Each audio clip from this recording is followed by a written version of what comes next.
वफाक और इस्टेब्लिशमेंट, या चलें आप इसको मिलाकर जो हाइब्रिड निज़ाम ख्वाजा आसिफ साहब कहते हैं, या हार्ड स्टेट, ये जो समझती है और वो जो समझते हैं, ये 180 के एंगल पे खड़े हैं। मकालमा बंद हो चुका है, मज़ाकरात नहीं मानता हाइब्रिड निज़ाम, वो हार्ड स्टेट है, ताकत का कानून है उनके नज़दीक। हाँ, तो जब वो लोग अपनी बात मनवाना चाहेंगे तो क्या होगा, खुदा न खास्ता 26 नवंबर जैसा कुछ तसादम। या तसादुम होगा, मज़ामत होगी।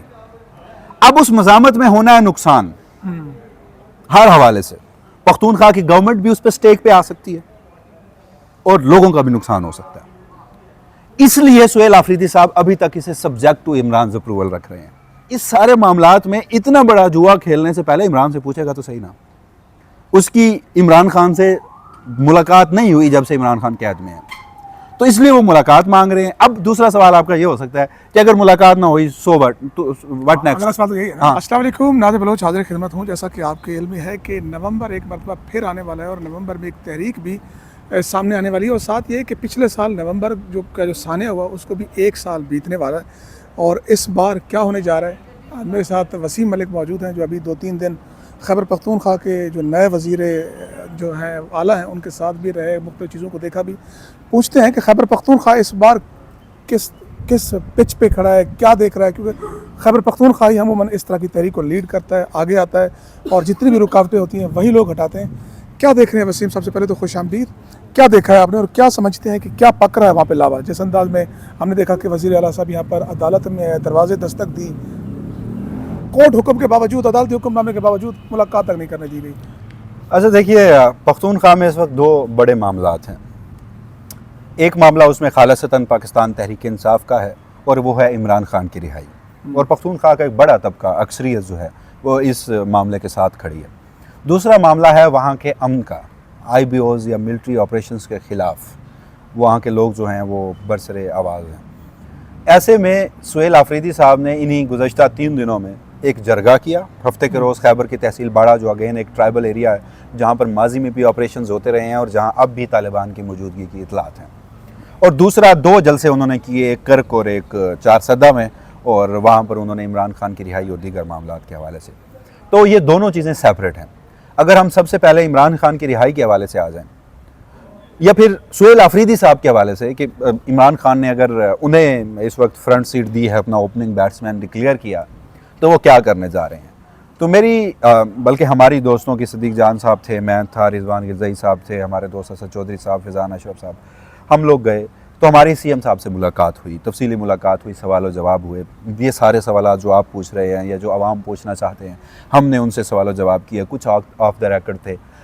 जो मैं अभी बताऊंगा ना, ये मेरी अजम्पशन है, जो मैंने वहाँ मुलाकात की। और फिर हमारी, जब हम खैबर की तहसील बाड़ा, जमरूद, इन इलाकों में गए, वहाँ पर सिर्फ PTI के लोगों से हमारी मुलाकात नहीं हुई, हमारी वहाँ के कबायली मशरान से, हमायदीन से, वहाँ के बड़ों से, जरगों में बैठने वालों से, एक लेमैन से, एक ताजर से, सबसे गुफ्तगू हुई। PMLN, peoples party, Jamiat Ulama इस्लाम फजल रहमान, ANP, इन लोगों से भी गुफ्तगू हुई। तमाम स्टेक होल्डर से बुनियादी तौर पर जानना ये था कि हम इस्लामाबाद में खड़े होकर पख्तूनख्वा के हालात वो कब और कैसे डिस्कस कर सकते हैं जब हमें ग्राउंड रियलिटीज़ पता ना हो। लेकिन एक अनफॉर्चुनेट सी चीज़ है कि हम टेलीविज़न स्क्रीन पर देखते हैं कि जो लोग शायद खैबर पख्तूनख्वा सियाहत के शौक़ से तो गए हों, और वो भी सेटल्ड एरियाज़ में गए हों, और ऐसे एरियाज़ में जहाँ दहशतगर्दी का शुबा हो तो शायद वो लोग कभी जाना पसंद ना करते हों, वो वहाँ बैठ के एक्सपर्ट ओपिनियन दे रहे होते हैं, जो कि मैं ये समझता हूँ कि पख्तूनख्वा के लोगों के साथ सरासर ज़्यादती है। तो अब इन सारे मामलात पर मैं 2 नतीजों पर पहुँचा हूँ, वो मैं आपकी गोशगुजार कर देता हूँ। सुहेल आफरीदी साहब को क्लैरिटी है कि वो क्या करने जा रहे हैं, अच्छा, क्या कर सकते हैं और कैसे कर सकते हैं, और कहाँ तक जा सकते नहीं, ये मैं आगे कहता हूं कि कहां तक जा सकते हैं सब्जेक्ट टू इमरान अप्रूवल है। अच्छा, लेकिन वो क्या करेंगे, कैसे करेंगे, कब करेंगे, ये उनके पास प्लान है। प्लान A है, प्लान B है, प्लान C है, तीनों प्लान है।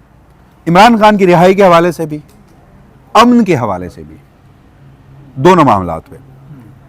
लेकिन कहां तक जाना है ये सब्जेक्ट टू इमरान अप्रूवल है, और वो इमरान खान से मुलाकात नहीं होने दी जा रही। ये मेरी ज़ाती राय है, जो मैं वहाँ से समझा हूँ। उनसे मुलाकात, सवाल जवाब, तमाम, ये मतलब आप ये समझ लें कि मेरे 3 दिन का लुबे लबाग है, और मुमकिन है मैं गलत भी हो सकता हूँ, लेकिन कुछ इन्फॉर्मेशन, कुछ ग्राउंड रियलिटीज़, कुछ डॉट्स को कनेक्ट करके मैं बड़ी वो कहते हैं ना एहतियात से इस नतीजे पर पहुँचा हूँ।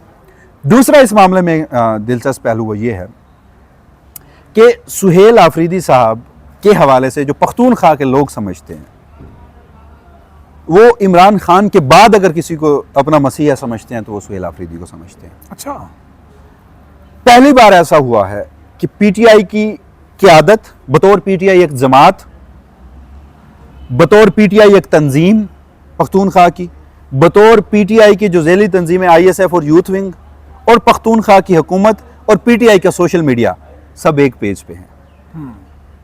अली अमीन के वक्त ऐसा नहीं था। अली अमीन के वक्त तो बहुत सारे हर कोई अपनी 1.5 इंच की मस्जिद बना रहा था। अब वहां पर इस सारे मामले में हमआंगी आ चुकी है। इवन के सोशल मीडिया भी तकसीम था इनका। हाँ जी, लेकिन अब मुलाकात इसलिए नहीं करवाने दी जा रही कि मामलात वाज़ेह हैं।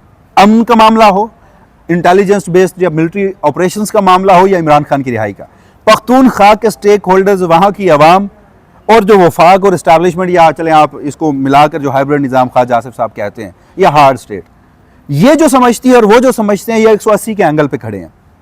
मकालमा बंद हो चुका है, मज़ाकरात नहीं मानता हाइब्रिड निज़ाम, वो हार्ड स्टेट है, ताकत का कानून है उनके नज़दीक। हाँ, तो जब वो लोग अपनी बात मनवाना चाहेंगे तो क्या होगा, खुदा न खास्ता 26 नवंबर जैसा कुछ तसादम। यह तसादुम होगा, मज़ामत होगी। अब उस मज़ामत में होना है नुकसान हर हवाले से। पख्तूनख्वा की गवर्नमेंट भी उस पर स्टेक पे आ सकती है और लोगों का भी नुकसान हो सकता है। इसलिए सुहेल आफरीदी साहब अभी तक इसे सब्जेक्ट टू इमरान अप्रूवल रख रहे हैं। ये इमरान बता दें, मैं अगेन कह रहा हूं, सुहेल आफरीदी साहब जो रख रहे हैं ये मेरी जाती राय है, उन्होंने हमें ये अल्फाज नहीं कहे। वो कहते हैं कि मेरे पास प्लान है। हाँ, मैं कह रहा हूं क्योंकि एक वजीर आला, उसे चाहे अपनी वजारत आला का कोई परवाह ना हो, उसे केपी गवर्नमेंट की कोई परवाह ना हो, और 100% लोग यकीन करते हैं कि वो जो कह रहा है वो दिल से कह रहा है, जिसका अपना घर नहीं है। हाँ, लेकिन वो इस सारे मामलात में इतना बड़ा जुआ खेलने से पहले इमरान से पूछेगा तो सही ना। उसकी इमरान खान से मुलाकात नहीं हुई जब से इमरान खान कैद में है, तो इसलिए वो मुलाकात मांग रहे हैं। अब दूसरा सवाल आपका ये हो सकता है कि अगर मुलाकात ना हुई सो व्हाट नेक्स्ट। हाँ, तो उस पे भी हमने पूछा, उसका उन्होंने बड़ा बिटवीन द लाइंस को जवाब दिया उन्होंने। वो एग्जैक्टली तो मैं अगेन कोट नहीं करूंगा, ऑफ द रिकॉर्ड है, लेकिन उससे मेरा ये एक तासुर है कि फिर कम्युनिकेशन इमरान खान से बहनों के जरिए हो। जैसे अब 29 अक्टूबर को तोशाखाना 2 की समात है, ये उससे पहले कल मंगल के रोज इमरान खान से मुलाकातों का दिन है। मीनवाइल कोई ऐसा क्रेडिबल सोर्स जो सुहेल आफरीदी और इमरान खान के दरमियान हो, जिस पर दोनों ही अंधा एतमाद करते हो, वो कोई कम्युनिकेशन करा दे और कोई अप्रूवल इस तरह से अबूरी किस्म का आ जाए, उसकी अनाउंसमेंट जो है क्या आगे क्या होगा, वो 29 अक्टूबर को कर दी जाए या फिर नवंबर के पहले हफ्ते में कर दी जाए, तो ये हो सकता है। लेकिन मैं आपको बरो साहब एक बात कहूँ, मुझे एक बात का यकीन करें कि बतौर पाकिस्तानी इंतहाई दुख हुआ, और मैं अभी भी नहीं चाहता, और खुदा करे ये गलत हो, खुदा करे मैं बकवास कर रहा हूँ, पख्तूनख्वा के लोगों को, कबायलीन के लोगों को अब इस बात पे यकीन होता जा रहा है, ये यकीन पुख्ता होता जा रहा है कि पुरअमन जदोजहद कोई हल नहीं है। खतरनाक है बहुत, खुदा करे ऐसा ना हो। ये बलूचिस्तान में हो चुका है। जी हाँ, और आपके नज़दीक हाइब्रिड निज़ाम के हार्ड स्टेट के नज़दीक तो सुहेल आफरीदी बहुत बड़ा विलन है, पख्तूनख्वा की क़यादत बहुत बड़ी विलन है, वहाँ के मशरान और कबायली अमायदीन जो हैं वो बहुत बुरे हैं। इमरान खान तो तमाम बुराइयों की जड़ है, उसके बावजूद भी आपको शुक्रगुजार होना चाहिए इन लोगों का कि ये अवामी सेंटिमेंट को बड़े मुहज़्ज़ब अंदाज में आपके सामने रख रहे हैं, और उन्होंने उन लोगों के ऊपर अभी तक रोक रखा है उन्हें, या उन्हें समझा रहे हैं, या वो गुस्सा या वो जो ईमान पुख्ता होता जा रहा है, पुरअमन जदोजहद कोई हल नहीं है, उसको वो निगेट कर रहे हैं ये लोग। मेरी भी बात हुई, वो कहते हैं आइन कहाँ है, अदालतें कहाँ हैं, सिस्टम कहाँ है, जी हाँ, फैसलों की अप्रूवल कहाँ है। सर लोग जो हम जब एक या दो बंदे फैसला करें और पूरा निज़ाम उसके ताबे हो जाए तो फिर हम कहाँ जाएं? हम जब ये सवाल करते थे ना लोगों से, हाँ, वहाँ के लोग जो गुफ्तगू करते हैं ना, तो आपको तो सुहेल आफरीदी की गुफ्तगू फूलों का गुलदस्ता लगेगी हुजूर। अच्छा, वो जितने मुहज़्ज़ब तरीके से अवामी सेंटीमेंट को आप तक पहुँचा रहे हैं ना, आपको तो वो फूलों का यार, ये डिजिटल प्लेटफॉर्म है। मैं हूँ इतना बुज़दिल कि मेरे कंधे वो बोझ बर्दाश्त नहीं कर सकते कि वो लोग आपके बारे में क्या राय रखते हैं। उसको बयान करने के लिए हमारे पास जरूरत नहीं है मेरे पास, मैं हूँ इतना बुज़दिल। सही बात, मैं ये तस्लीम कर रहा हूँ। अब इस सारे मामले में हमने पूछा वहाँ लोगों से, जब ये गुफ्तगू हुई और हमारे रोंगटे खड़े हुए, तो हमने सवाल किया कि यार आप लोग, इसका मतलब ये है कि जो वफाक आप पे इल्ज़ाम लगाता है कि आप दहशतगर्दों के हामी हैं, आप ऑपरेशन के खिलाफ इसलिए हैं। तो अगलों ने जवाब दिया कि ये हम 78 साल से बर्दाश्त कर रहे हैं, ये IDPs हम कई मरतबा बने हैं, ये ऑपरेशंस यहाँ पर दर्जनों के हिसाब से हो चुके हैं, मिलिट्री ऑपरेशंस जो इंटेलिजेंस बेस्ड ऑपरेशंस हैं 12,000 से ज़ायद हो चुके हैं, हमने कुर्बानियाँ दी हैं ना, हम आपसे ज़्यादा इन दहशतगर्दों के खिलाफ हैं, सफ़र हम कर रहे हैं ना बरह रास्त, हम आपसे ज़्यादा खिलाफ हैं और हम इन दहशतगर्दों के खिलाफ हैं और ऑपरेशंस के हक में हैं। लेकिन ऐसा ऑपरेशन जो हमारी मुशावरत से, हमें एतमाद में लेकर, हमें फैसला साजी में शामिल करके और जिसमें कोलैटरल डैमेज जैसा नासूर ना हो, वो एक और गुफ्तगू करते हैं। वो कहते हैं कि आपने हमें डिसआर्म कर दिया, हमारे पास असला नहीं है। कबायलियों के पास असला एक उनका एक जेवर हुआ करता था ना, वो आज भी वही समझते हैं। वो कहते हैं आपने हमसे असला ले लिया। पहाड़ों से दहशतगर्द रात को उतरते हैं, एक घर में गांव में जाते हैं, बंदूक की जोर पर कहते हैं कि जी खाना दो। वहां का जो लोकल है उसके पास तो आपने असला ले लिया, जब वो खाना नहीं देगा मारा जाएगा, खाना देगा तो भी मारा जाएगा। क्यों? क्योंकि सुबह फोर्सेज आ जाएंगी कि रात आपने दहशतगर्दों को पनाह दी है, आप दहशतगर्दों के सहूलतकार हैं। सैंडविच कौन बन चुका है? आम पीपल, वहां के लोग। हमने उनसे पूछा कि रास्ता क्या है, वो कहते हैं बड़ा खूबसूरत रास्ता है, ये कोई दावा नहीं है हमारा, हमने ये पहले भी करके दिखाया है इमरान खान के दौर में। और ये बात अगेन मैं कह रहा हूं, PTI के लोग नहीं कर रहे, सिर्फ PMLN के लोगों का भी, वहां पर जमीयत उलमा इस्लाम का वोट भी है, ANP का वोट भी है, पीपल्स पार्टी का, वो सारी बात कर रहे हैं। चलें आप जरा खैबर पख्तूनख्वा के लोगों को जरा रिकॉर्ड पर लाए ना, जो खैबर पख्तूनख्वा में अपोजिशन लीडर हैं, अमीर मुकाम साहब के भाई हैं ना, PMLN से हैं, उन्हें कहें कि इन ऑपरेशन के हक में आके स्टेटमेंट दे दें। ANP से कहते हैं कि प्रेस कॉन्फ्रेंस करके ऑपरेशन मौलाना फजलुर रहमान से कहें, इन सब स्टेक होल्डर्स को बिठाएं जो वहां आपके नुमाइंदे हैं, उन्हें कहें कि वो कह दें कि यहाँ का ऑपरेशन हल है और जैसे ऑपरेशन कर रहे हो ठीक कर रहे हो। ये PTI का मसला ही नहीं है। मैं इसलिए बार बार एक बात कहता हूँ, आपको खैबर पख्तूनख्वा के मामला जो हैं, वो इमरान खान और आपके दरमियान जो एक चपकलिश और कशमकश और लड़ाई है ना, उसके तनाजुर में, और जो कुछ बैरूनी तनाजरात हैं हमारे, उनके तनाजुर में देखेंगे तो आप बहुत गलत कर रहे हैं, आप अपना नुकसान कर रहे हैं। आपको वहां के स्टेक होल्डर्स के तनाजुर में देखना होगा। सारी सूरत हाल के बाद आपको पिक्चर आपके जहन में क्या बन रही है? मैं तो अभी भी पुरुमीद हूँ, खुदा करे सेंस परवेल हो। अच्छा, खुदा करे सेंस परवेल हो। इस मामले में तो देखिए, हमारे फौजी नौजवान शहीद नहीं हो रहे, हमारे अफसरान शहीद नहीं हो रहे, वो शहादत नहीं दे रहे वहां पे। नुकसान तो हमारे लोगों का हो रहा है ना, हमारी एस्टैब्लिशमेंट का, हमारे अफवाज का हो रहा है। बॉर्डर खोल दिया ना। जी हाँ, नुकसान तो लोग, हमारे लोग शहीद हो रहे हैं ना, तो क्यों ना एक ऐसा रास्ता। अच्छा, वो कहते हैं कि यार जो रास्ता हम तुम्हें बता रहे हैं ना, इमरान खान के दौर में ये था। इमरान खान के दौर में कोई ड्रोन अटैक, कोई IBOs, कोई मिलिट्री ऑपरेशन नहीं हुआ, दहशतगर्दों को हमने भगा दिया था। वो कहते हैं हमें वक्त दीजिए, हमें ओनरशिप दीजिए, हम जाके जरगा बैठेगा, उन दहशतगर्दों से बात करेगा और उन्हें कहेगा कि तुम्हारे पास एक हफ्ता है, दफा हो जाओ हमारे मुल्क से। और अगर वो नहीं माने तो फिर यही जरगा, यही ट्राइबल लोग, यही वो कहते हैं कि फिर हर घर पे फर्ज हो जाता है, हर घर से एक शख्स निकलता है और उनको चुन चुन के मारता है। हमें पता है कि कौन कहां बैठा है।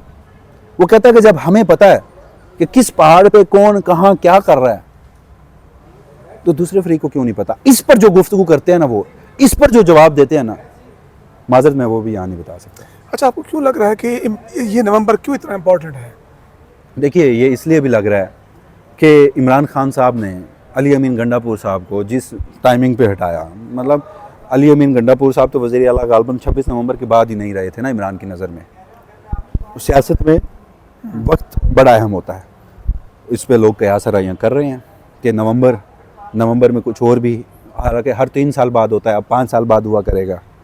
और अब तो वो 3 और 5 साल की डिबेट भी है कि कोई लोग कह रहे हैं कि 2027 है, कोई लोग कह रहे हैं कि नहीं 2025 से ही 2030 तक एक नोटिफिकेशन आएगा, कोई कह रहे हैं कि बगैर नोटिफिकेशन के 2027 तक वो जो कानून साजी हुई है उस पर अमल दरामद होगा। एक तो उस हवाले से अहम है, दूसरा 26 नवंबर हुआ गुज़श्ता बरस, हम सब जानते हैं, और PTI में रिजेंटमेंट तो पाई जाती है। लोग वहाँ के चारसदा और सवाबी और खैबर और वहाँ पर कर के हमने लोगों से गुफ्तगू की, वो कहते हैं कि अली अमीन गंडापुर था, वो भाग गया था, सुहेल अफरीदी होता तो वो ना जाता, वो गोली भी खा लेता और अरेस्ट भी हो जाता। लोग अब सुहेल, अब मैं कह रहा हूँ ना कि इमरान के बाद सुहेल को मसीहा कह रहे हैं, तो खुदा ना खास्ता अब अगर ऐसा हुआ, ये लोग इस्लामाबाद की तरफ आए, तो 26 नवंबर से ज़्यादा खौफनाक कुछ हो सकता है। एक सूरत हाल हमने देखा कि मुरीदके में ऑपरेशन हुआ, वहाँ पर भी एक बड़ी, जिसके तकरीबन पिछले इलेक्शन में 2024 के इलेक्शन में भी 29 लाख वोट पड़ा।